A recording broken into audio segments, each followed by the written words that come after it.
پاکستانی اداکار گلوکار فرحان علی خان کی ویڈیو لیک ہوئی ہے۔ پاکستانی اداکار فرحان علی خان ایک گرل فرینڈ کے ساتھ جس کی ویڈیو لیک ہوتے ہی پاکستانی مداحوں میں تہلکہ مچ چکا ہے اور پاکستانی ایکٹریس بھی شدید غصے کا اظہار کر رہی ہیں۔ ساتھ ہی عروہ حسین کو شدید دھچکا لگا ہے۔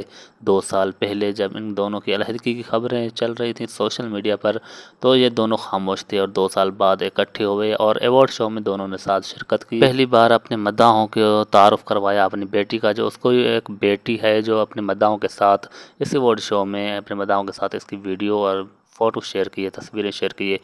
اب کل سے ایک سوشل میڈیا پر تہلکہ مچا ہوا ہے۔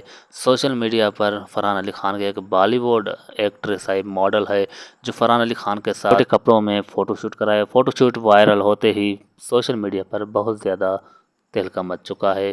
پاکستانی اداکارائیں بھی شدید تنقید کر رہی ہیں فرحان علی خان کو۔ فرحان علی خان ابھی تک خاموش ہے اور عروہ حسین کو کال کر رہا ہے، کال اٹینڈ نہیں کر رہی۔ عروہ حسین کا کہنا ہے کہ مجھے اب اس سے بات نہیں کرنی۔ عروہ حسین اپنی بیٹی کے ہمراہ اب لندن میں ہے۔ 2 سال پہلے جب ان دونوں کی علیحدگی کی خبریں شروع ہوئی تھی تو مداح بہت پریشان تھے اور مداحوں کی طرف سے بہت زیادہ کوشش کی گئی کہ یہ دونوں ساتھ رہیں۔ اب 2 سال بعد جب اکٹھے ہوئے ہیں تو مداحوں کو بہت زیادہ افسوس ہوا ہے اور عروہ حسین ابھی تک خاموش ہے، بتایا نہیں کہ آگے کیا کرنا ہے۔ جی دوستو، آج کی ویڈیو ہم نے آپ کے ساتھ شیئر کی۔ مزید ویڈیوز دیکھنے کے لیے ہمارے YouTube چینل کو سبسکرائب کر دیں۔